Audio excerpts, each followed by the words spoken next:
that passed to me. The 4 members of the Special Forces team were under General Ham's authority. We had 2 other military Special Forces personnel in country, and I was at that time unclear as to whether they were under my authority or not. So anyone you had under your authority, you gave orders to, they responded, they went down range if you asked them to.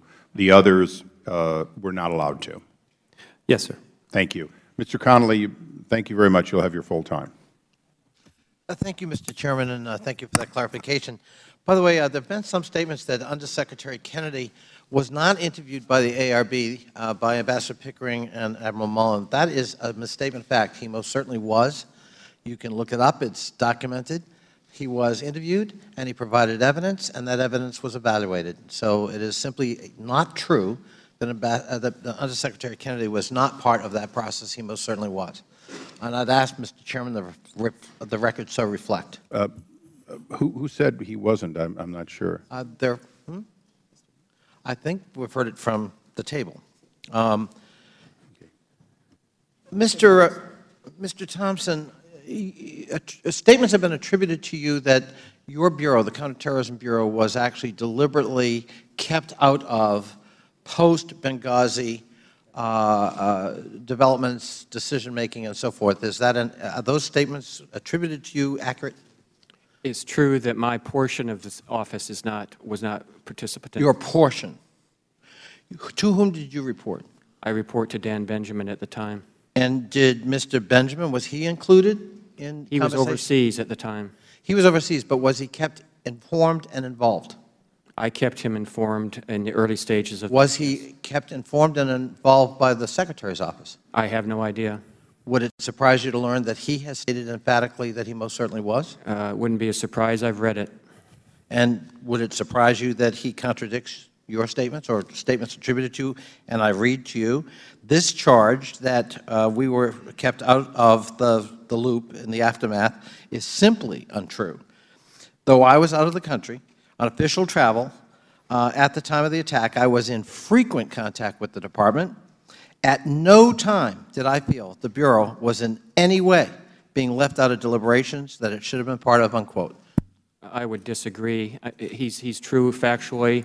He is his view of how much of the CT Bureau was. So for the record, if I may, sir, if he thinks he was adequately informed and given counsel on that, then that is his professional. Well, he's the head of the Bureau, and he's, in fact, was your supervisor, and that's his testimony. So it contradicts yours. I don't think it's his testimony, sir. Well, I'm entering it into the record, so it's now in the evidentiary record. And would the gentleman we could no, I will, Mr. Chairman. I'll hold the time. Okay, certainly. Mr. Cummings, perhaps you were here, perhaps not, has said among a lot of people that we want to bring before this committee, he is now an anticipated future witness, so he can give testimony. The Chairman anticipated exactly the point I was going to make, so we can clear that up by having Mr. Benjamin here. Thank you. Mr. Hicks, I don't think anyone who could have listened to your account, the minute-by-minute account of what happened, could be anything but moved. The trauma of what you and your colleagues must have gone through, especially being in Tripoli, not being able physically to sort of reach out and do something about Benghazi, I think all of us can relate to that. Terrible. I was in Libya and Tripoli in May of last year before the tragedy, and I don't remember whether we had a chance to meet or not, but David Dreyer led our CODEL. We were not allowed to stay in Libya overnight. What struck me when I arrived in Tripoli was that airport security was provided by a militia. And, you know, I've traveled a lot over my years in foreign policy, and, you know, what goes through the mind is what could go wrong with this? It's a volatile, violent, unstable, or was, situation. Do you want to talk just a little bit about the domestic situation in Libya as we found it? Because I think sometimes that gets forgotten in the retelling that we're facing instability in Libya still in a post-Gaddafi revolutionary situation, and likewise in Benghazi. Could you just share with us some insights into what you found in terms of that inherent instability? Thank you, Mr. Connolly, and thank you for being my representative. First of all, I just want to say that I don't recall saying that anyone other than myself testified to the ARB or was a witness before the ARB. So I wanted to be clear about that. The second thing is the political and security climate in Libya at the time. It was highly unstable, although after the elections, we thought that the political trajectory, the elections in July, we thought the political trajectory was heading in the right direction. President Magariaf had been selected. They were trying to appoint a new prime minister and move towards a democratic government. The security scene, however, was very unstable and has been, I think, well documented. You had assassinations and car bombings in Benghazi, but the assessment was that this was Libyan on Libyan and not necessarily directed at foreigners. At the same time that we are in the process of building towards making our post in Benghazi a permanent post, the British are contemplating returning there to Benghazi. They left after their ambassador survived an assassination attempt in June. In Tripoli, we also have instability. We have car bombings, carjackings. We have Islamic extremist militias that begin to attack Sufi shrines, and a government that is struggling to maintain security and improve security in the country. Thank you. And Mr. Chairman, if I could just say to my constituent, we're proud of you. And I would add my voice to that of Mr. Cummings. I'm a member of not only this committee, but the House Foreign Affairs Committee. And you have my personal pledge that were there ever to be any hint at retaliation or retribution for your willingness to come forth and tell your version of what happened, this member of Congress will intervene on your behalf forcefully. I thank the gentleman. The gentleman from Tennessee, Mr. Duncan. Thank you very much, Mr. Chairman. And first of all, thank you for calling this hearing. There's obviously great interest in and concern about what happened in this tragic incident. Mr. Nordstrom, we've already heard Mr. Thompson say that he was never interviewed, even though he requested to be interviewed. Did I understand you correctly to say a few minutes ago that you know of other witnesses that had firsthand knowledge who were not interviewed by the board? No, I don't believe I did that. I guess I misunderstood about that. But I will tell you, though, I was a criminal court judge for 7.5 years trying felony criminal cases, and I can tell you that it's surprising that anybody with firsthand knowledge wouldn't be interviewed about this unless somebody did not want to have a complete report. Mr. Thompson, what were you told was the reason you were not interviewed? I was not given a reason, sir. You were not given a reason. Mr. Hicks, do you feel that the report lets any individual or bureaucracy off the hook? Yes, sir. I think that in our system of government, the decision-making authority is at the level of presidentially appointed, Senate-confirmed individuals. That's at the level of assistant secretary or higher. Now, the reporting coming out of Embassy Tripoli on conditions there, particularly the fact that we had to provide a daily report of who was in country to Undersecretary Kennedy, and the fact that he made the decision as to who came to Tripoli and Benghazi or who didn't, that budgets came to his table, and that security threat environment reports also came to his table, would suggest that there is some responsibility there. Mr. Thompson, let me ask you this. Another thing I find surprising is that do the security people not consider the date of 9/11 to be? We've already heard somebody say that this mission was considered to be a high threat or a high risk mission. Do they not realize that 9/11 is a high security type date, and they should be prepared for terrorist activities on that date in particular? Certainly. When I hear security, I think of Greg Nordstrom, so I won't go down the security trail too far here. But certainly on the anniversary of 9/11, since 9/11/2001, we have all had our antenna up, so to speak, and been forward-leaning, if not physically, mentally, on that particular day. Yes. The report basically puts primary blame for this situation on the Bureau of Diplomatic Security. I would like to ask if any of you have a comment about that. Do you think that's fair? If I could, Congressman. Yes, Mr. And maybe this Nordstrom. might also address Congressman Connolly's question. My concern with the report is not that Undersecretary Kennedy was or was not interviewed. I don't know who was interviewed. Again, that's part of the confidentiality of it. But there's been a lot of discussion of how many people were supposed to be there or not supposed to be there. Those things are not driven by regulations and law. That's a subjective opinion. Obviously, that was quite a bit of my testimony in October.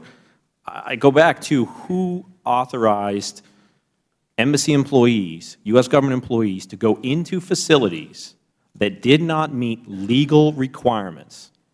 I don't know who made that decision. And the reason why is because, as Ambassador Pickering said, he has decided to fix responsibility on the Assistant Secretary level and below. How I see that is, that's fine. It's an accountability of mid-level officer review board. And the message to my colleagues is that if you're above a certain level, no matter what your decision is, no one's going to question it. And that's my concern with the ARB. Mr. Hicks, did you find other shortcomings in the report? Well, I find shortcomings in the process. In the process. Although I was interviewed for 2 hours, I was never allowed to review the recording of my testimony to the board. I was never given an opportunity to read the unclassified report before it was published to see if my testimony had been incorporated or properly, at all or properly, and I have never been given an opportunity to read the classified report. All right. Thank you very much. I thank you. I must admit, one of the rules of this committee is that interviews and depositions, the witness actually gets a copy of and is allowed to make corrections in most cases to make sure that they didn't misstate something. So that is a little surprising to me. The gentlelady from California, Ms. Spear. Mr. Chairman, you know, it's ironic that you said that, Mr. Chairman, since Mr. Thompson would not even engage with the Democratic side of the aisle in terms of answering any series of questions. But let me first of all say to the family members, we lost extraordinary servants to this country. You lost loved ones. And there's nothing that we can say that will ever heal your huge loss. But know that we will do everything in our power to make sure that other families do not go through what you're going through. To you, Mr. Hicks, thank you for your extraordinary service. You know, as you were retelling the events, and they were harrowing, it reminded me of an experience that I had, similar, in a foreign country, ambushed, and a sense that we were woefully underprotected. And I think as part of what we're going to glean from this today is that we have got to do a much better job of providing protection in high-risk, high-threat embassies and consular offices around the world. It was inadequate, and I'm troubled by the fact that General Ham withdrew additional support because they had been engaged in a carjacking. If anything, that would heighten our concern, and we would create more support. Let me, though, ask you a question. You said earlier today that the lawyers at State told you not to talk to Mr. Chaffetz when he came. That's what I wrote down, and would you just verify that that's what you said? We were not to be personally interviewed by Congressman Chaffetz. Now, in your interview with the committee, you were asked the question, excuse me, did you receive any direction about information that Congressman Chaffetz shouldn't be given from Washington? And your answer was, no, I did not. Is that still your testimony today?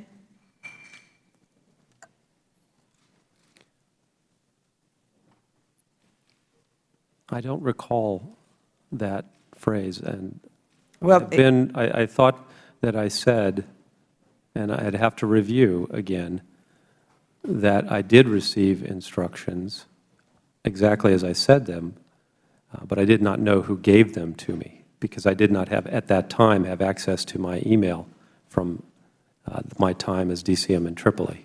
If the gentlelady could just tell us what page of the transcript that's on. maybe the staff can get it for me. I'm reading from a separate Oh, thank you. document.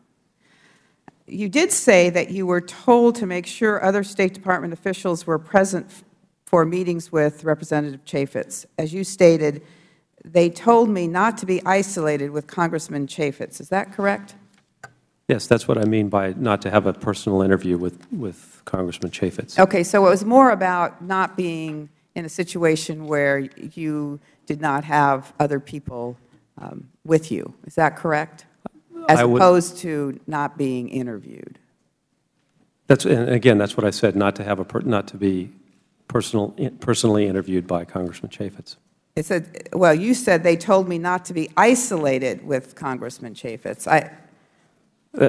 That's the meaning of isolated, not to be personally interviewed.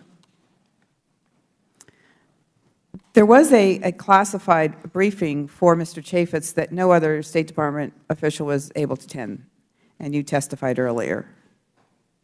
So as a result, no other State Department officials can confirm what was said if there was a mischaracterization after the fact. So when Representative Chaffetz returned to Washington and attended this committee's hearing in October, there was a great deal of controversy about his description of that classified briefing. Did you by chance watch the hearing? Actually, I didn't, but I don't think I said that no State Department official was allowed in that annex briefing. In fact, I was in that briefing, David McFarland was in that briefing, and the RSO, John Martinick, was in. The attorney was not. The attorney was excluded by the annex chief for clearance purposes. Okay, when you received a call from Cheryl Mills, actually, let me ask you a different question. The gentlelady's time has expired, but go ahead and ask your last question quickly. Thank you, Mr. Chairman. I think you deserve to have a post in a location that you desire. So I would like to ask you, where would you like to be posted? The Court of King James is out of the question. The country I would most like to go to, is that the question Yes. that you're and be assigned to? You know, I'd really want to talk to my decision maker, chief decision maker in my family, who's sitting right over here, my wife, because I think her opinion is more important than mine on that point. And so just to conclude, Mr. Chairman, I believe He really is a diplomat, Ms. Beer. Well, most of you should be diplomats on issues like that. Ms. Dibble had said to you that she would help you get a good onward assignment. And I think this committee will help you get a good onward assignment. So we await your, the responsible person for that decision informing us. I thank the gentlelady, and I'm actually shocked that Mr. Connolly didn't make that a promise to a constituent who could vote. And with that, we go to the representative from North Carolina, Mr. McHenry. Not to bring the subject matter of this hearing back to the subject matter of this hearing, but I'm sorry, Mr. Hicks, the Senate is in charge of those types of movements of our ambassadors in the confirmation process. But I hear There's a wide variety of islands just to the south of Florida that are lovely. But the subject matter of today's hearing is to get at the root cause and the root facts of an awful tragedy that occurred. The mismanagement, then the political cover-up that resulted from that mismanagement, and a rush to judgment by some very ambitious political operatives within Washington. At least that's near as what I can tell, having gotten into the facts as we have today and knowing what we know today. So I want to thank all three of you gentlemen for your service to the American people and to our government. And I want to say to you that the tough treatment you've gotten as a result, not only on that day in September, but since then, is a horrible tragedy. I want to go back to Mr. Gowdy's line of questions here. Mr. Hicks, was there a protocol within the consulate in the event of a protest? Yes, there was.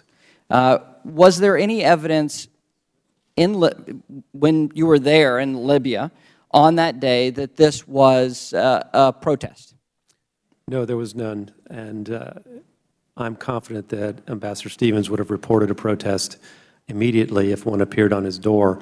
The protocol, of course, was for us to evacuate immediately from the consulate and move to the annex. Okay. Was there anything in connection to a YouTube video? Was there any awareness that it was the events occurred because of a YouTube video? The YouTube video was a non-event in Libya. Okay. And did you know about that within a couple days or the day of? Yes. Okay. And so did you report to anyone in Washington within the first couple of days that there was anything in connection, a protest in connection to a YouTube video? No, the only report that our mission made through every channel was that there had been an attack on a consulate. Not a protest? No protest. You can leave your microphone off. I'm going to come back to you a few times. Mr. Gowdy mentioned this earlier, but on September 16th, Ambassador Susan Rice went on the Sunday shows, recited a whole group of talking points. Were you a part of those talking points? No, I had no role in their preparation. Okay. So 1 month later, we had an Undersecretary Kennedy. Let's play his statement. Always made clear from the very beginning that we are giving out the best information we have at the time we are giving it out. That information has evolved over time. For example, if any administration official, including any career official, had been on television on Sunday, September 16th, they would have said the same thing that Ambassador Rice would have said. She had information at that point from the intelligence community, and that is the same information I had, and I would have made exactly the same points. Clearly, we know more today, but we knew what we knew when we knew it. By September 16th, did you know what you know, which is apparently what Susan Rice said? Let me rephrase that, actually. Let me actually make that a question, if you will. Ambassador Rice recited a set of facts. A month later, they defended, the State Department defends that. You're a career State Department official. Would you have said the things that Ambassador Rice said? Not after hearing what President Magariaf said, especially considering the fact that he had gone to Libya, to Benghazi himself at great personal and political risk. And for him to appear on world television and say this was a planned attack by terrorists is phenomenal. I was jumping up and down when he said that. It was a gift for us from a policy perspective, from my perspective, sitting in Tripoli. And did that occur before September 16th? He said that on the same talk shows with Ambassador Rice. Face the Nation. And did you report that? Was there knowledge that he was going to say that? No, there was not. Okay. Mr. Chairman, I know we have a lot more questions about this, including what that did in country. Ambassador Rice's rhetoric, what that did and the impact it had in country for the work that you were doing and the delay that resulted because of that, of the FBI investigation on the ground. If you could speak to that, and Mr. Chairman, if you'll indulge me, briefly. and let him answer, please. Thank you. Go ahead, Mr. Yes, sorry. Again, it took 17, 18 days for us from that interview to get the FBI to Benghazi. And we dealt with people at a low level, and we got them to Benghazi by stringing together a series of basically low-level commitments to help us get them to Benghazi. Thank you. The gentleman from Wisconsin. Thank you, Mr. Chairman. And to the families, again, of those who lost their lives in Benghazi, you have our condolences. And I think the best tribute we can give to those who've lost their lives is to make sure that we make sure this doesn't happen again. And I think that's really the goal of the committee.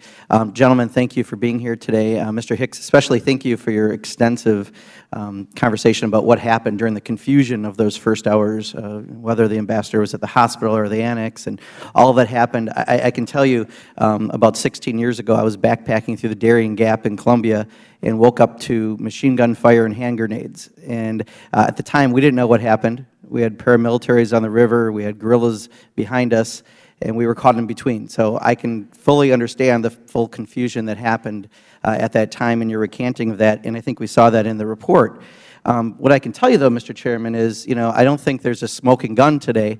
I don't even think there's a lukewarm slingshot. What we have is some strong opinions from people who at least I know Mr. Nordstrom and Mr. Hicks both participated in the study, and Mr. Thompson, while he didn't, no one stopped him. No one said he shouldn't go in the study, but we've had a chance to take a look at this, and I think what's really imperative is that we make sure that these recommendations are done, that something concrete comes out of this so that no one else is in this situation. And I think one of the real things that we can do as a committee, as individuals on this committee, is to make sure that we provide adequate funding for security and training to all of our embassies. And I think, that I look at, I'm one of the new folks around here, so when I look at some of the past budgets where we've been asked for literally hundreds of millions of dollars that haven't been approved in a post-9/11 world, I look at that as rather risky.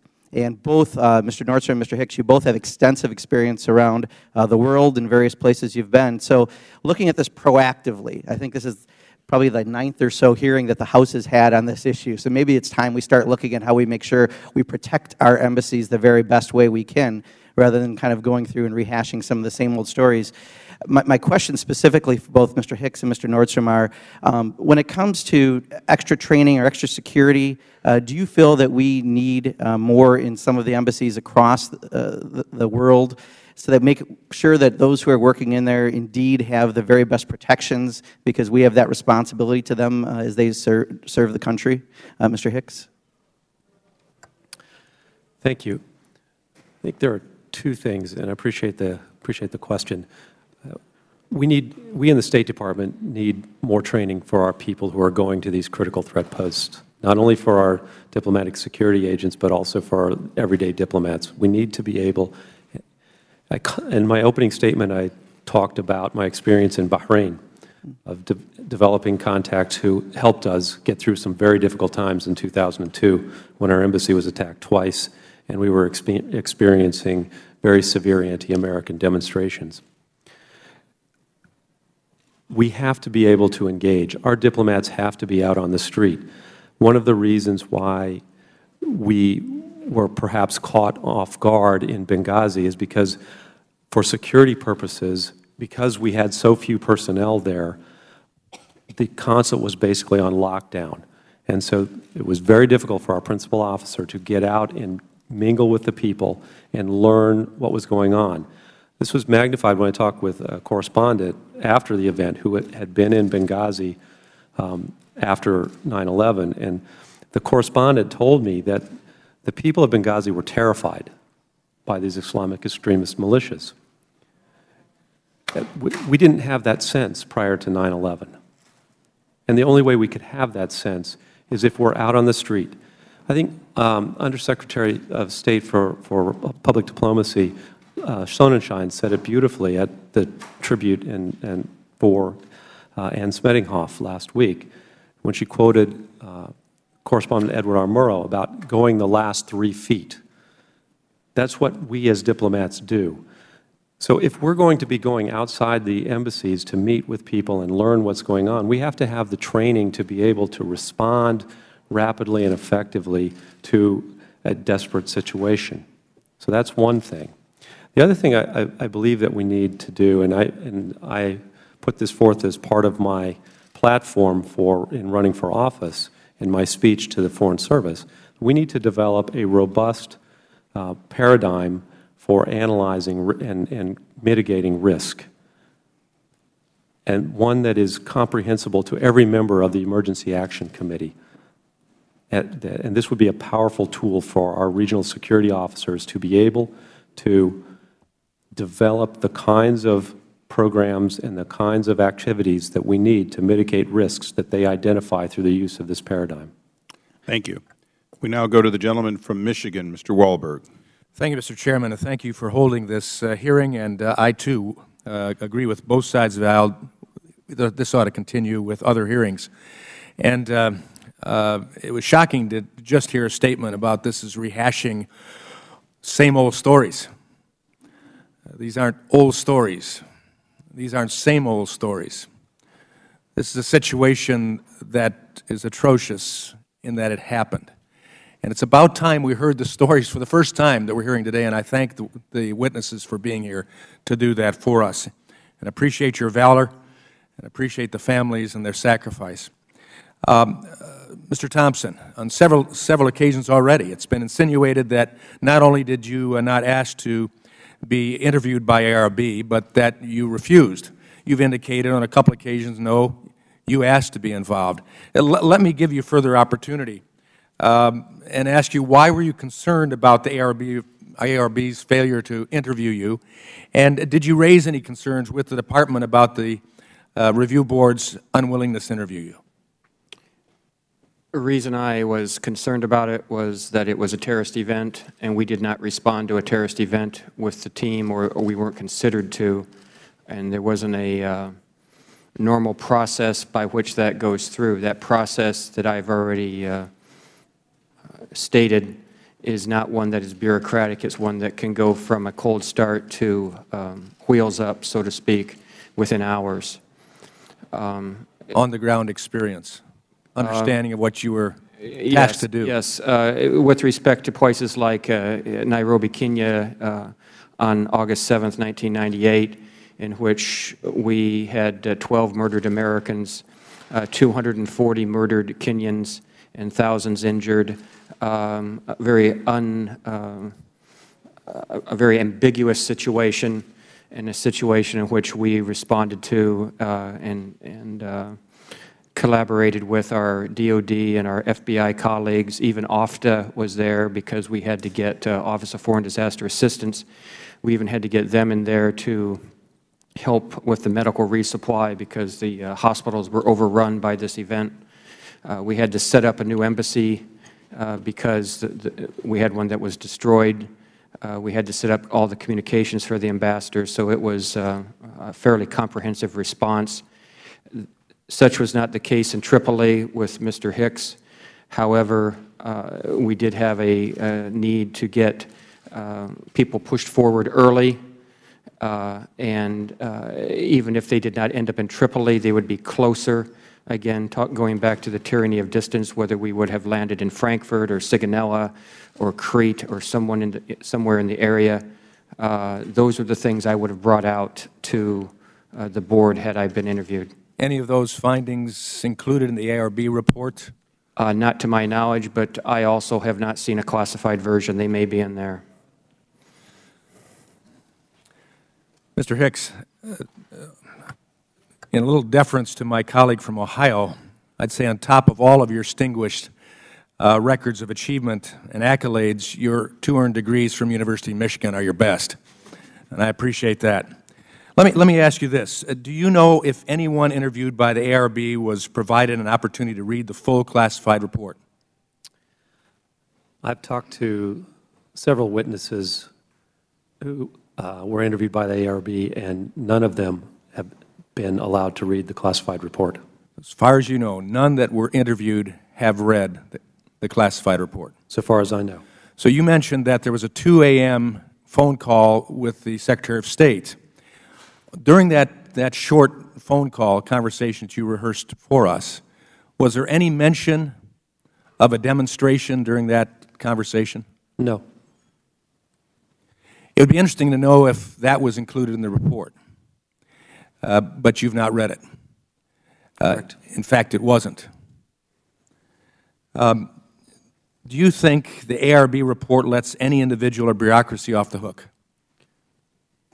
Again, as I mentioned earlier, given the decision-making that Undersecretary Pat Kennedy was making with respect to Embassy, Tripoli, and Consulate Benghazi operations, he has to bear some responsibility. What, in your view, were the shortcomings of the ARB process, besides not interviewing some people and allowing the classified report to be read? Well, again, there was no stenographer in the room when we were interviewed. No stenographer? No, sir. And so we're talking about editorial commentary potential as opposed to clear truth, accuracy? That's correct. There were note takers. I had counsel in the room with me taking notes, but other witnesses did not have counsel or may not have had counsel. Thank you. Mr. Chairman, I don't have that benefit on the campaign trail to not have accurate reporting. Thank you. Well, Congress created the ARB in 1986, so we have the ability to professionalize it by congressional action. Perhaps that will be something we'll recommend. We now go to the gentlelady from Illinois, Ms. Duckworth. Thank you, Mr. Chairman. Gentlemen, thank you for your bravery in being here today and for your service to our nation. I really believe that the best way to honor the sacrifice of Ambassador Stevens and the 3 other Americans who gave their lives in the line of duty in a final act of devotion to this nation, the best thing that we can do is to put aside politics and take a hard look at the facts of what went wrong and what we need to do as we move forward to make sure this never, ever happens again. And I share the frustration that many of my colleagues have expressed about the fact that we did not have the opportunity to properly prepare for your testimony today or to participate in a bipartisan investigation. I want to take a look particularly at what we can do to strengthen our missions, particularly in parts of the world where we cannot rely on host governments to provide adequate security, what we need to do to strengthen our ability to protect our outposts. As you've mentioned already, this includes better security measures and more U.S. security personnel. Mr. Hicks, you had said that regarding the ARB's recommendations that you thought it was incomplete, that the recommendations are unbalanced in favor of, I think you said, building higher walls, pouring more concrete, and that it was insufficiently strong in recommending that the State Department personnel needed to have more and better training, which is what you started to respond to my colleague from Wisconsin, Mr. Procan. Could you elaborate further on what you believe needs to be done with improvements in training? Again, the point I made is that those of us whose job is to engage the local population, to represent America to local populations, we have to be able to go outside. We have to be able to meet them in their own places, especially in a part of the world where hospitality is a major part of the culture, and where also the demonstration of personal courage is an important part of the culture. So that means that we have to, as individuals, those of us who go outside, have to be able to be cognizant of the situations that we're going into. We have to be situationally aware, I think, as Eric would say, in order to recognize in advance that we may be getting into a difficult situation, and we need to be able to respond appropriately. And if we are put in a situation of extremis, then we have to also have the ability to be able to protect ourselves. in that situation. Thank you. Mr. Nordstrom, I know that you didn't not have a chance to answer, elaborate on my colleague's question. What is your opinion? Because I really want to make sure that we get the lessons learned from this. Is there a balance that could be struck between focusing on improvements to physical security and also focusing on improvements to training, as Mr. Hicks suggested, or maybe dynamic communications? Do you have any specific recommendations? Is a perfect one. My concern is that in the wake of an attack, we're going to go through the same cycle that we've gone through all the time. More money is not always the solution. More is not always the solution. Better is the solution.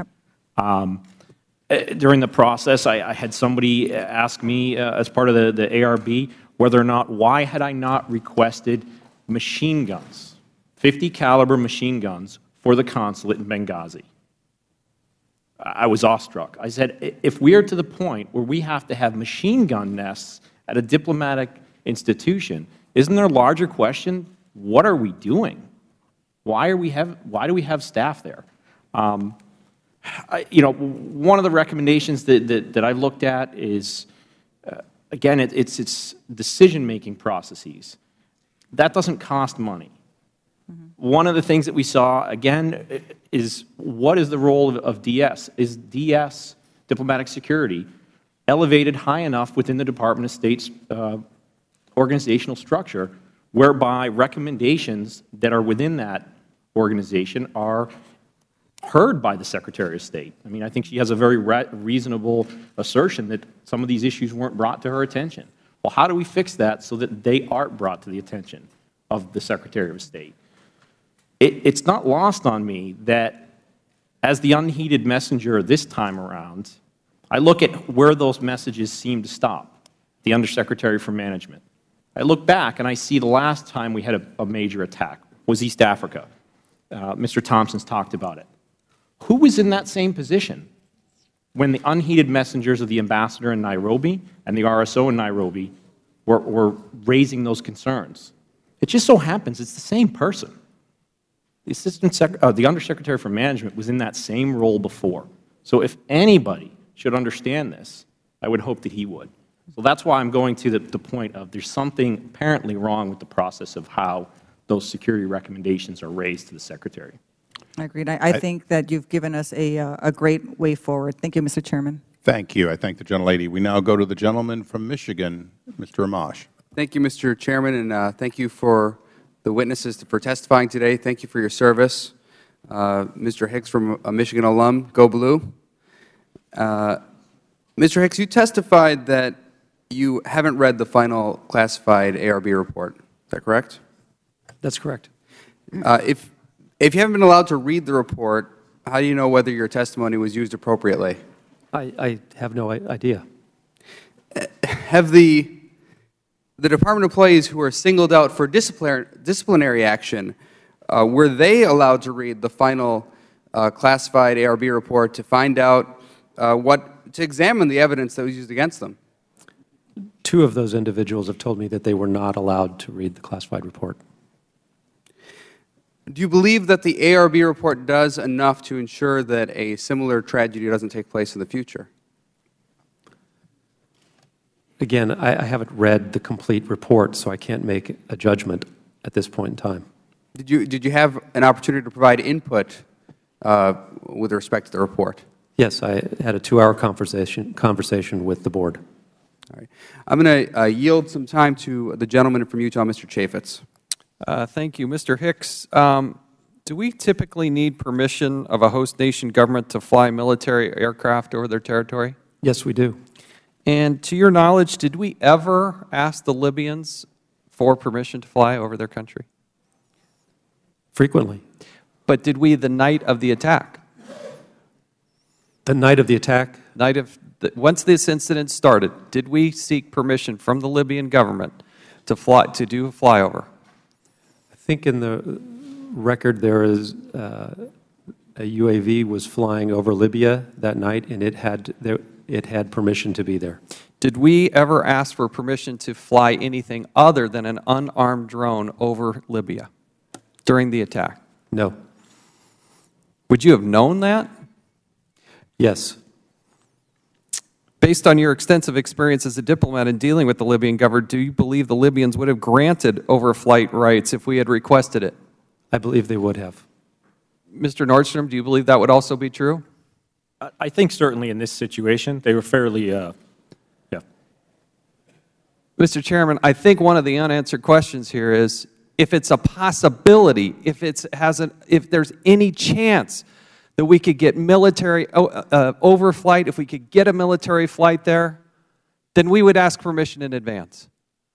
My concern is there was never an intention, there was never an attempt to actually get these military aircraft over there. I think one of the hard questions we have to ask is not only about the tankers, but what was the NATO response? We flew for months over Libya. Months we conducted an air campaign. And we have assets. We have NATO partners. We worked, for instance, with the Italians. It is stunning that our government, the power of the United States of America, couldn't get a tanker in the air.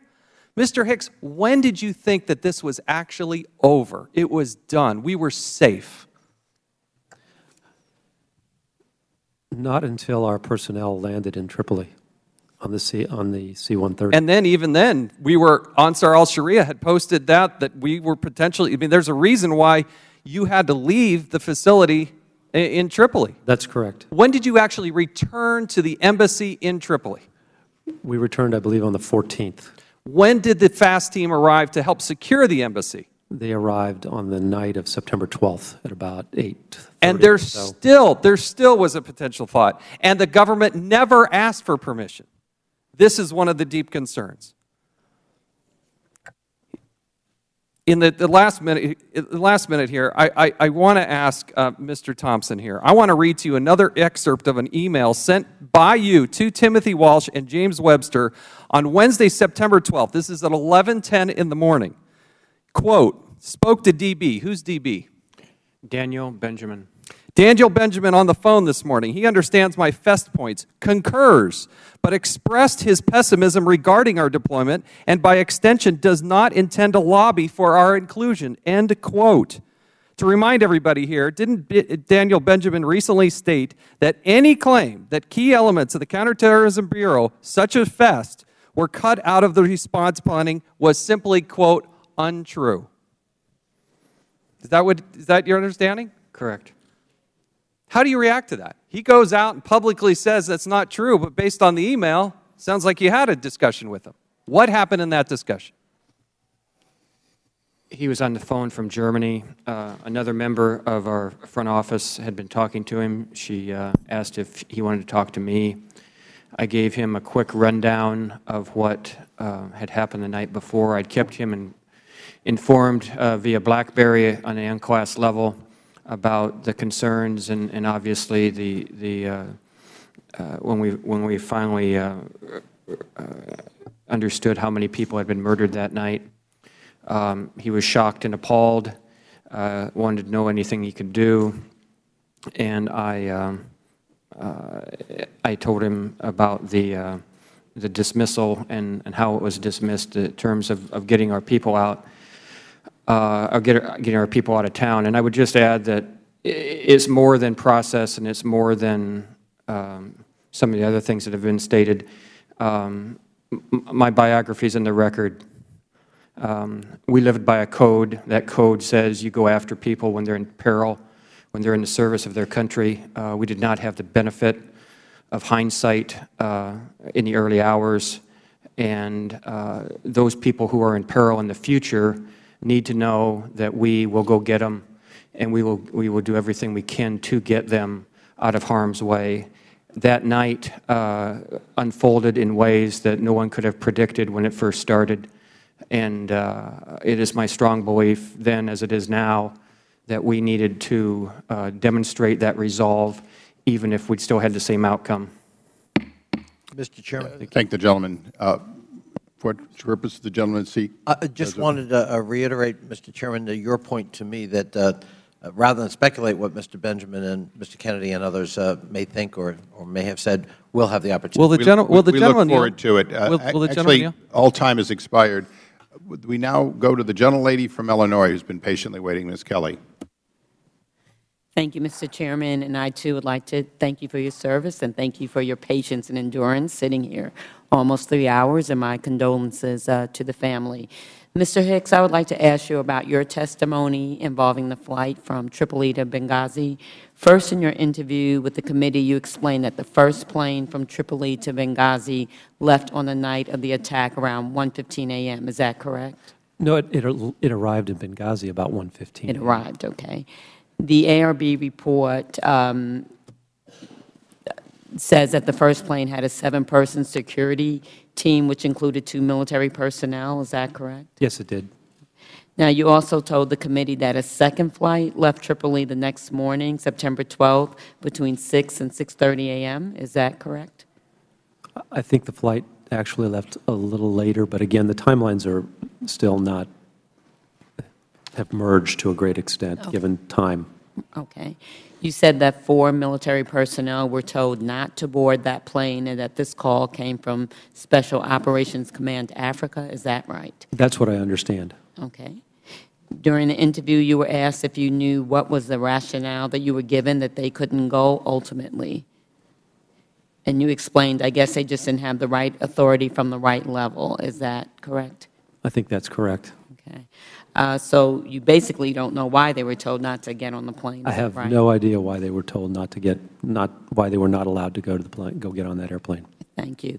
Just this morning, the Department of Defense released a press release, if I can read it. The team leader called Special Operations Command Africa to update them that the movement of U.S. personnel to the Tripoli annex was complete. He then reported his intention to move his team to Benghazi aboard the Libyan C-130.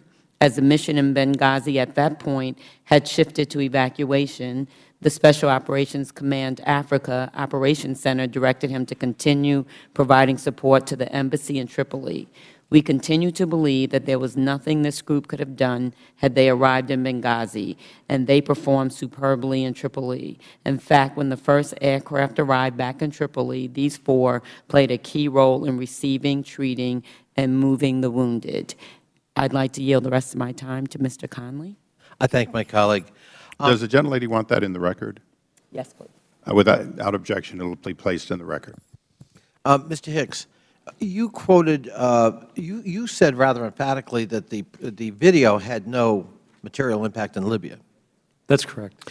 And you talked several times about conversations, phone conversations with the Prime Minister, who referred to it as a terrorist act, not as a protest. Is that correct? That's President. Oh, the President.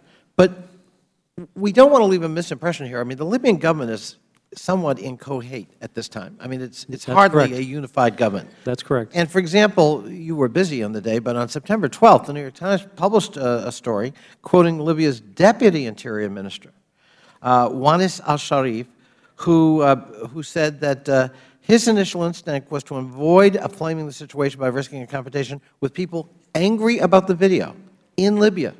He said he also criticized the Americans at the mission for failing to heed what he said was the Libyan government's advice to pull its personnel or beef up its security, especially in light of recent violence in the city and the likelihood that the video would provoke protests. That same article interviewed people engaged in the assault in Benghazi who cited, according to the New York Times, the 14-minute video, that this was due to their anger. Now, my only point is, the Libyan government didn't speak with just one voice. There were disparate voices. Some, in fact, did see the video, apparently, at the time, as an influence. And it's a little, I don't want to mislead the public that there was one unified perspective and that narrative is entirely false and was at the time. Would you care to comment?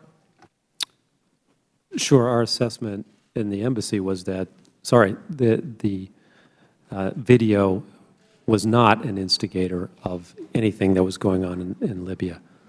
Now, I understand that these people were quoted. In fact, on September 20th, Prime Minister Al-Kib raised the video in front of the press when Deputy Secretary Burns was there. But we saw no demonstrations related to the video anywhere in Libya. The only event that transpired was the attack on our consulate on the night of September 11th. Thank you very much. I thank my colleague. Mr. Chairman, if there's no objection, I'd like to enter into the record the full New York Times article dated September 12th, Libya attack brings challenge for the U.S. I certainly think under the circumstances it would be appropriate to put in the record something that says that we were stupid to still have a consulate in Benghazi, that it was an unreasonable risk and it should have been closed down in light of the danger, and, in fact, they may have been a video reaction. I think that's a good balance. I thank the Chairman for that, the unanimous consent comment. With that, we go to the gentleman from Arizona, Mr. Gosar. Thank you, Mr. Chairman. First, to the families, thank you for the heroism that your sons exhibited. I would tell you that. To the three of you at the stand, thank you for your bravery, particularly in light of how we treated whistleblowers today and in the past. Mr. Hicks, did you ever question officials in Washington about what Secretary Rice said on Sunday, the Sunday talk shows? Yes. Again, when Assistant Secretary Jones called me after the talk show event, I asked her why she had said there was a demonstration when we had reported that there was an attack. Was she the only one that you talked Yes. to? Okay. And her reaction was? Her reaction, again, was, I don't know, and it was very clear that from the tone that I should not proceed with any further. So she was very curt? Yes. Okay. Did you receive any negative feedback based on this conversation? Over the next month, I began to receive counseling from Assistant Secretary Jones about my management style, things that I basically was already doing on the ground, but nevertheless, I implemented everything that she asked me to do. Something that you were highly recommended and highly accommodated for. They're questioning it all of a sudden. Can I have the video to be played on the screen, please?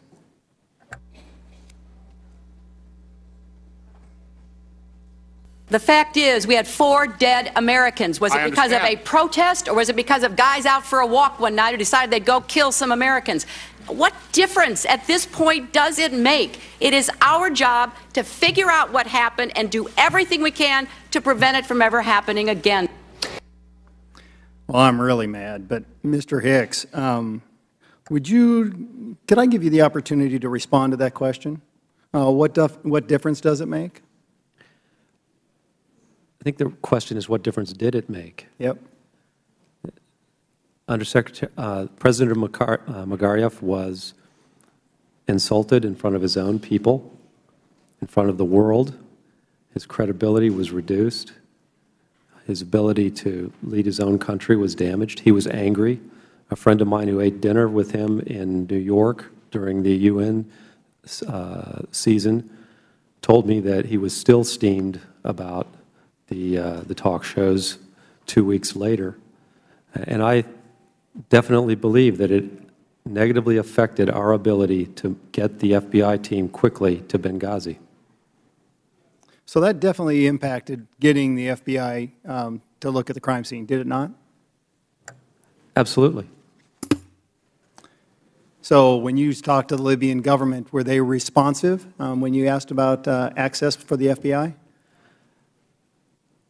It was a long slog of 17 days to get the FBI team to Benghazi, working with various ministries to get ultimately agreement to support that visit to get them to Benghazi. But we accomplished that mission. But again, at the highest levels of the government, there was never really a positive approval. So this false labeling was to a spontaneous reaction to a video, was a direct contravention of the explanation offered by this president of Libya. And the facts on the ground impact our ability to investigate the crime scene afterward. How long was it, as you said, before the FBI was allowed access into Benghazi to examine that crime scene? 17 days. 17 days. Was the crime scene secured during that time? No, it was not. We repeatedly asked the government of Libya to secure the crime scene and prevent interlopers, but they were unable to do so. So let me get the timeline finalized here. So the FBI is sitting in Tripoli for weeks, waiting for the approval of the Libyan government to travel to Benghazi. Is that appropriate? Well, they were attempting to do their job from Tripoli as best they could. But they were denied access into Benghazi, right? Correct. So what were they doing with their time? They were interviewing witnesses that they could find in Tripoli and could meet with in Tripoli, and they were also engaging with the government in order to develop a cooperative investigation with the Libyans who had sent an investigative team, an investigator to Benghazi. Were you interviewed by the FBI? No, I was never interviewed by the FBI. Never. Nice story. I yield back my time. I thank the gentleman. We now go to the gentleman from Nevada, Mr. Horsford. Thank you, Mr. Chairman. Thank you to our witnesses for being here. And, you know, it's my understanding that we've had 9 oversight hearings on Benghazi since the horrific attacks on our consulate on September 11th, 2012. And like many of my colleagues have expressed to the family, I believe that we need to continue to do everything within our power as Congress to get to the solutions and the recommendations that will prevent this from happening again. And I think that in addition to our condolences, the things that we need to do most is our job, to come up with the recommendations to prevent this. One of the overall conclusions of the Accountability Review Board was just that, quote, that Congress must do its part to meet this challenge and provide necessary resources to the State Department to address security risks and meet mission imperatives. That was a direct statement out of the Review Board recommendation. And I think each of you agree that Congress must do its part. Am I correct? Yes or no, real quick. Yes. So, you know, Mr. Chairman, I just would hope that after this hearing, after 9 oversight hearings, that we will begin to work on some specific recommendations that we can bring forward, and that all of us working together can do our job to protect our embassies. I think that's what the public wants. I believe and hope that that's what the families want in the memory and the legacy of those who lost their lives. And I would say that it does cost money. Mr. Nordstrom, I know you say it's not just about money, but it also is about properly prioritizing budget considerations. And, you know, in the past, you know, my colleagues on the other side have not been willing to make the kinds of serious and sustained commitments to funding that are necessary for large-scale and long-term security projects like building facility improvements, for example. Would the gentleman yield briefly? May I? Of course. Thank you. And so in both the 2011 and 2012 budget cycles, the budgets gave the State Department hundreds of millions of dollars less than what was requested. The fiscal year 2013 budget as proposed by the other side proposed even more cuts. They want to reduce international affairs budget by more than $5 billion less than it was in fiscal year 12. That is a 9.8% cut to diplomatic security when extrapolated across the whole foreign affairs budget. By the fiscal year 2016, the proposed budget by the other side further cuts funding to international affairs by another $5 billion. This represents a 20% cut to diplomatic security when extrapolated over the entire foreign affairs budget. So these are serious and significant cuts, and we cannot pretend that they don't have consequences. And so I know that my colleagues have talked several times about holding people accountable. Well, I hope that one of those groups that we will hold accountable are ourselves, as members of Congress, to do our job to properly fund the safety of our embassies so that this never happens again. I urge my Republican counterparts to work with us in a bipartisan effort to actually fund these improvements to our embassy security and to follow through on the 29 ARB recommendations that have already been made and those that we believe should also be supported from this hearing. Thank you, Mr. Chairman. We now go to the gentleman from Pennsylvania, Mr. Meehan. Thank you, Mr. Chairman. I note for the record that Charlene Lamb, who testified before this committee at a previous time, was asked specifically the question as to whether or not funding issues impacted the actions that took place, and she said no.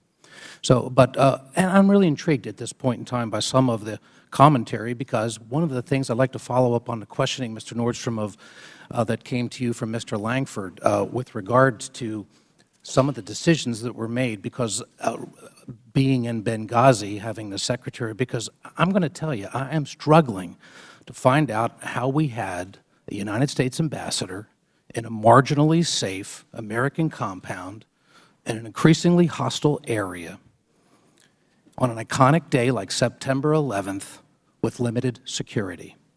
And I think that there are some issues that you were talking about first, decisions that were made about allowing occupancy in the first place. Could you tell me quickly about how that was enabled to be approved? That's the same question I still have to this day. You do not know, but you do know, according to the law, it appears that it must be signed off by the Secretary of State, and there is no delegation. Certainly for parts of it, yes, for the SECA portion of it. Following up, on July 31st, it's a fact that where I go back on the record, there were 16 SSTs, actually Special Forces in Libya, 14 Department of State security personnel. On August 31st, just shortly before, that had been reduced to 6 regulation individuals in Tripoli, 3 in Benghazi. Why the cutback on security? Again, that's one of the questions that I had. I've never seen it addressed in the ARB or anything else, is why were these decisions that we made turned down? Why were, in fact, there was a proposal that went back all the way to a month after we had arrived, asking for $2.1 million for staffing to have 19 DS agents maintained throughout that time period.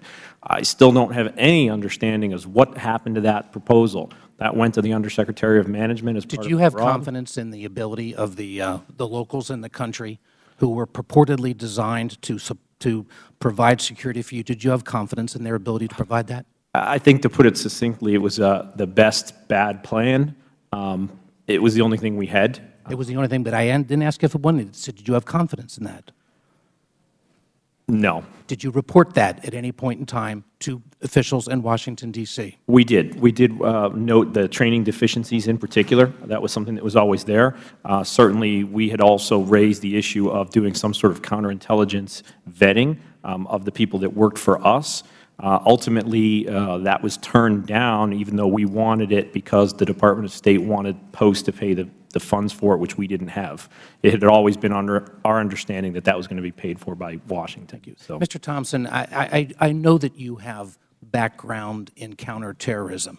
I'm going back on, this is testimony that was provided by Lieutenant Colonel Wood, who was an SST person doing service in Tripoli and ultimately wanted to be in Benghazi. He talked about Facebook threats that were made about Western influences in Benghazi. I also note then a series of issues: an RPG attack on the Red Cross in early May, a Red Cross second attack in June, an IED attack against the UN mission in April 6, an IED attack against a UN convoy on April 10th, an assassination attempt on the British ambassador in June 11th with RPGs, an attempted carjacking on August 6th of 2 SST officers of the United States. In your mind, does this, in your professional opinion, would this suggest to you that the facility in Benghazi, by a reasonable person with your experience or a reasonable person in the State Department, would be likely to be considered a possible or even likely target of a terrorist incident? It certainly had all the indicators of that based on that history. Yes, Congressman. And in light of that, and in light of your experience at Mr. Nordstrom's testimony, would you have been happy with the idea that it was allowed to be maintained under less than the staffing that had existed only a month before or 2 months before, and under standards which were only 2 in the entire country, according to the testimony of Mr. Nordstrom, that were not meeting the requirements, the minimal requirements of safety? No, sir. It doesn't make Mr. Nordstrom or Mr. Hicks, what is normalization and why were we doing this?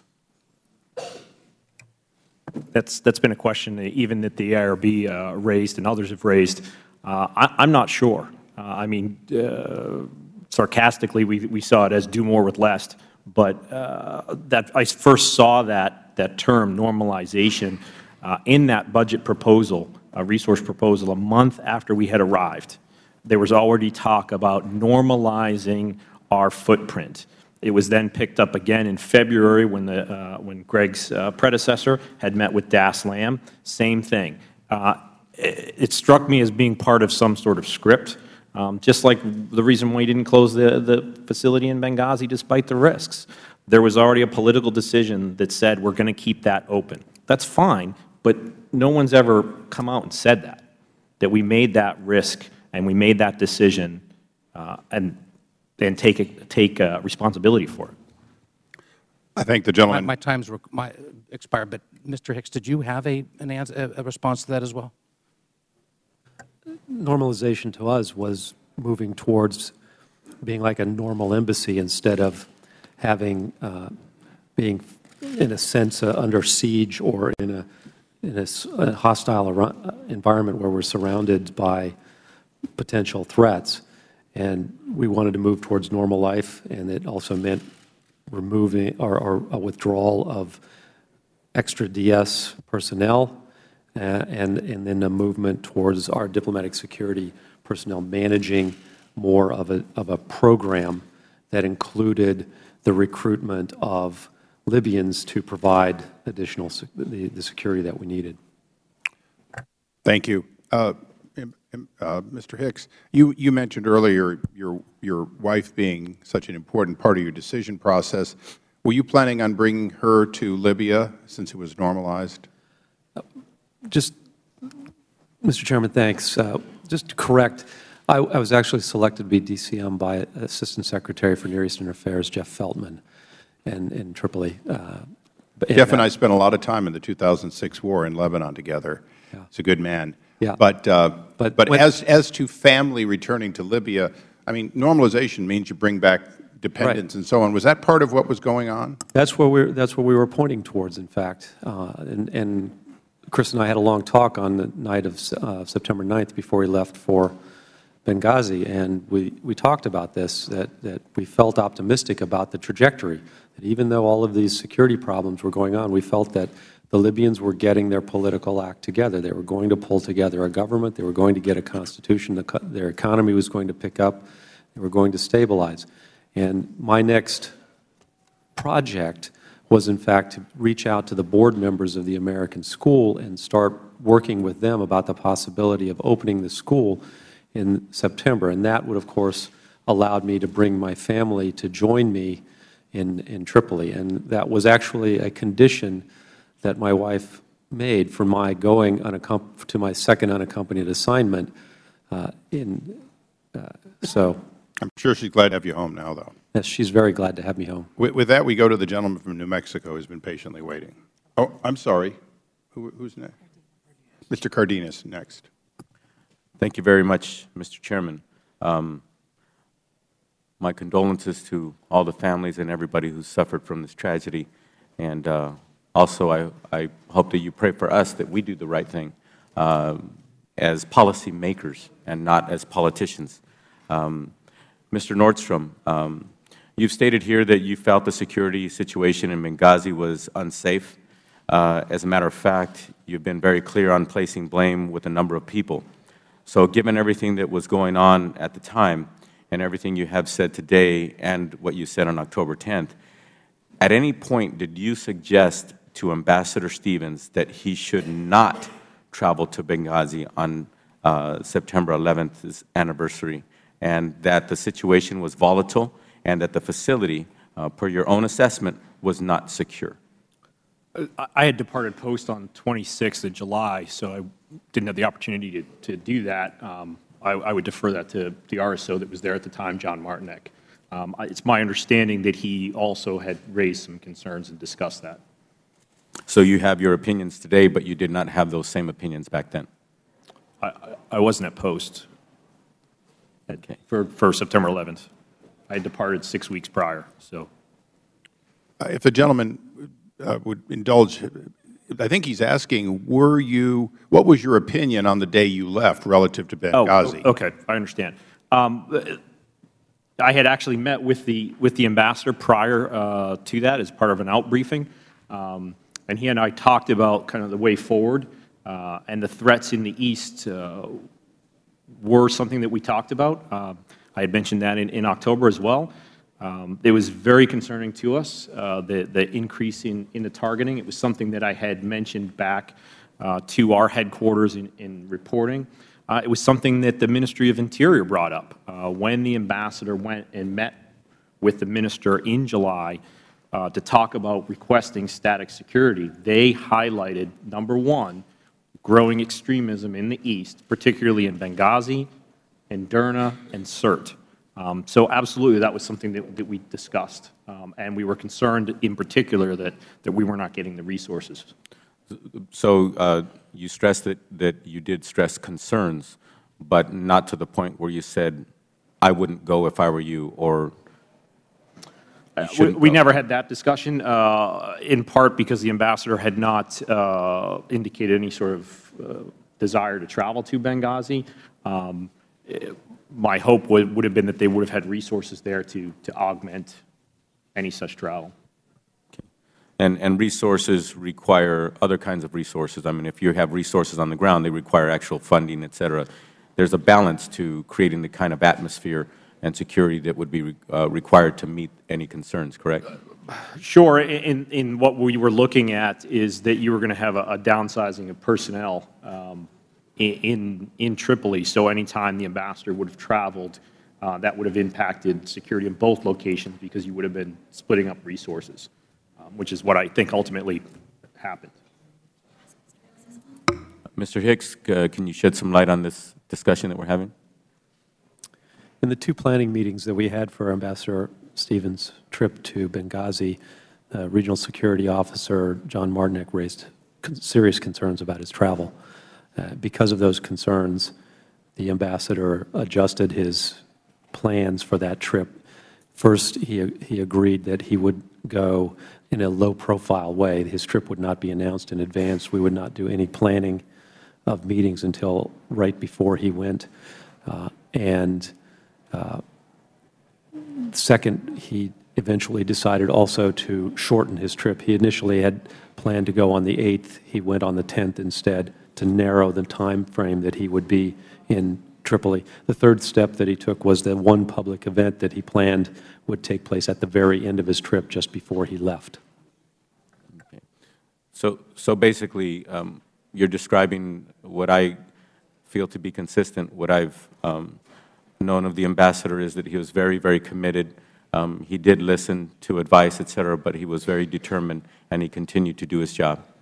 Exactly. He went there to do his job. He felt that he had a political imperative to go to Benghazi and represent the United States there in order to move the project forward to make the Benghazi Consulate a permanent constituent post.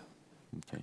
I'm so proud of his commitment, and that is very consistent with everybody who's come across him. I just hope that we can have that commitment up here as elected officials to do the right thing so this never happens again. Thank you so much. Thank you. We now go to the gentleman from Tennessee, Mr. Desjardins. Thank you, Mr. Chairman. Today's hearing is about one thing, one simple thing. It's finding the truth. And I know these families here want the truth, and I know the American people want the truth. But yet, I listened to this questioning today, and there seems to be a real partisan feel to finding the truth, and I don't understand that. I mean, if you listen to the other side, you'd think it's time just to move on from this. They would agree with Secretary Clinton, right, that they would just say, what difference does it make? Well, some of the family members I talked to before this hearing, I guarantee this hearing makes a difference today.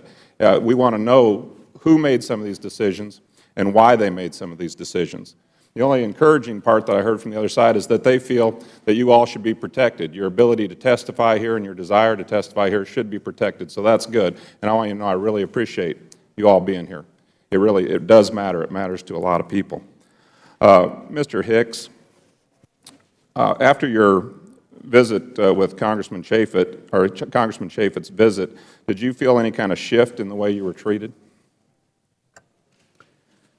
Yes, again, I did. When Assistant Secretary Jones visited shortly after, prior to the visit, Assistant Secretary Jones had visited, and she pulled me aside and again said I needed to improve my management style and indicated that people were upset. I'd had no indication that my staff was upset at all, other than with the conditions that we were facing. Following my return to the United States, I attended Chris's funeral in San Francisco, and then I came back to Washington. Assistant Secretary Jones summoned me to her office, and she delivered a blistering critique of my management style. And she even said, I exclaimed, "I don't know why Larry Pope would want you to come back." And she said she didn't even understand why anyone at Tripoli would want me to come back. But yet, right after the attack and before the attack, you had all kinds of praise for your leadership. You got a call from Secretary Clinton. You got a call from the President praising you for your service and how you handled things. Was there a seminal moment in your mind to when all this praise and appreciation turned into something else? In hindsight, I think it began after I asked the question about Ambassador Rice's statement on the TV shows. Mm-hmm. And anyone listening to this hearing today, if they don't have questions, I mean, there was some comment made about, well, there was a few people in Libya that had a problem with this YouTube video, but the overwhelming evidence is that this was a terrorist attack. Everybody knew it, but yet someone higher up decided to run with this story, this facade, and they kept it for a long time. And I would think that everyone sitting here wants to know the answer why that was done. So what other impediments have you had, or how have you felt since deciding to come forward? Do you feel like they've treated you any differently from that point on? Well, after I was angry with the way I'd been criticized, I thought it was unfounded. I felt like I'd been tried and convicted in absentia.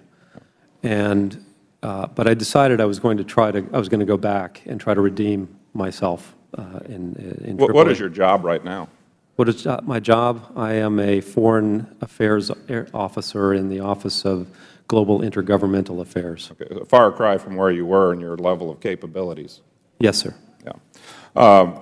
So when you came back to the United States, were you planning on going back to Libya? I was. I fully intended to do so. And what do you think happened? Based on the criticism that I received, I felt that if I went back, I would never be comfortable working there.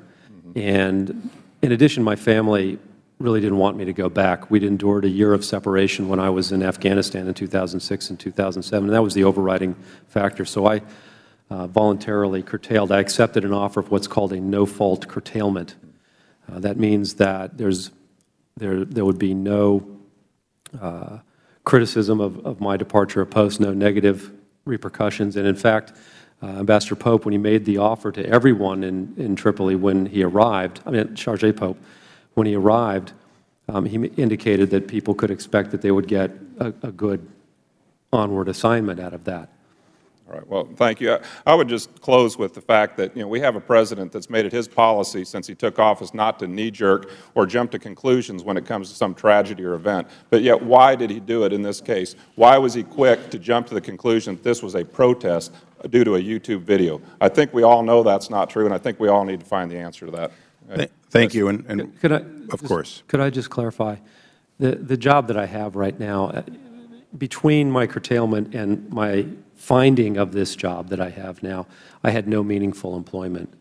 I was in a status called Near Eastern Affairs over complement, and the job now is a significant, it's a demotion. Foreign Affairs Officer is a designation that is given to our civil service colleagues who are desk officers. So I've been effectively demoted from Deputy Chief of Mission to desk officer. Let me just interject one thing at this time. In your opening statement, I note, and it's already in the record, but I want to make sure that it's separately placed in at this moment. You included an unclassified document purported to be from the President of the United States to the President of Libya. Is that correct? Yes. I want to be very careful. It doesn't have a signature. It looks like it was electronically transmitted. It's a cable. This cable, was it, as far as you know, from the President of the United States directly? Yes. And was it delivered to the President of Libya directly? It was. And does it mention terrorist attack anywhere else? And I'd note that this is September 17th, which would be that Monday afterwards. Does this, in your opinion, in any way, shape, or form, describe the unfortunate circumstances as terrorism to the President of Libya? I believe it does. Mr. Chairman. Yes. I don't even know. It's in his opening statement. It was delivered to everybody. Okay. These are inclusions. But it says, thank you for responding quickly to the tragic attack in Benghazi. And I'm reading through this thing, well, it's in the record, but as far as I can tell, it speaks of it as a tragic attack. It doesn't speak to it even after Ambassador Rice spoke. It doesn't speak to it as a terrorist attack or our war on terror or fighting terrorism. Is that correct? Yeah, I don't have it before me at this moment. Okay, we'll deliver it back to you just to make sure someone may want to follow up on it. Your counsel has it for you. Oh, sorry. Yeah, it says outrageous attack. Okay, so it's an outrageous attack, but it doesn't talk about us working together to fight terrorism, does it? No. Okay, thank you for including that in the record. We now go to the gentleman from Texas, Mr. Farrell. Thank you very much, Mr. Chairman, and I'd like to also join my colleagues on both sides of the aisle in expressing our condolences to the families of Ambassador Stevens, Sean Smith, Tyrone Wood, and Glenn Doherty, and all of those others injured. I want to quickly clear up just a couple of loose ends from earlier testimony, and then I want to ask a couple of questions about the February 17th Martyr Brigade. But first off, Mr. Hicks, you've testified on numerous occasions that you never got a chance to read the classified ARB report. You do have security clearance that you sat in with the meeting with Mr. Chaffetz that your minder couldn't attend, so you do have security clearance. Yes, sir. All right. And then, Mr. Thompson, you testified and answered the question as to why the FEST team, your response team, was not deployed. One of the things you heard was it might not be to a safe location. Do you guys train to deploy to Canada or the Caribbean islands or other safe locations, or are you trained to respond to hotspots? Hotspots. And would there have been any reluctance on the part of you or any of the men or women in your organization to go to Libya or anywhere in the world that you were needed to protect Americans? I hang out with a very noble and brave crowd.